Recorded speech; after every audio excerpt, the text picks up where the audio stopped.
राष्ट्रसंत तुकडोजी महाराज काळशेने ढुंगीन लोकांबद्दल फार सुंदर लिहून गेलेले आहेत. ते म्हणतात, पैसे मागून या बांधिता देवळं, पैसे मागून या बांधता देवळं, तैशी गरिबांची मनी आहे का तळमळ, तैशी गरिबांची मनी आहे का तळमळ, हेच सांगते का गीता हा सार, हेच सांगते का ग्रंथ गीता हा सार, आळशी लोकांचा मला न लागो वारा, आळशी लोकांचा मला न लागो वारा.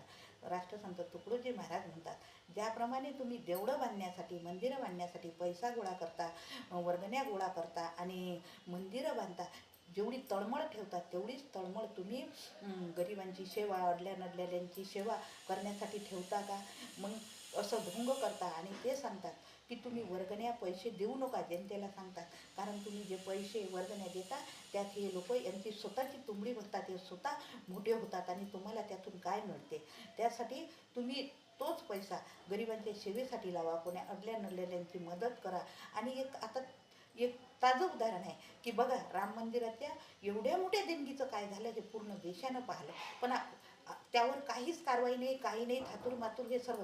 त्यापेक्षा लोकांना म्हणण्यापेक्षा आपल्यापासून सुरुवात करा आणि आपला पैसा चांगल्या सत्कार्याला लावा. कोणी अडल्या नडलेल्याला मदत करा, कोणाच्या शिक्षणाला करा, कोणाच्या आजाराला करा. आणि जर मदतच करायची असेल तर मला तरी असं वाटते की एकमेव संस्थान असं आहे भारतातलं, एकमेव संत गजानन महाराज संस्थान शेगाव, आणि तिथं त्या तुमच्या पैशाचा सदुपयोग होतो. पण कुठंच वर्गणी वगैरे द्यायची असली तर सदुपयोग होईल याची एक तीळ मात्रही खात्री नाही. बरोबर ना?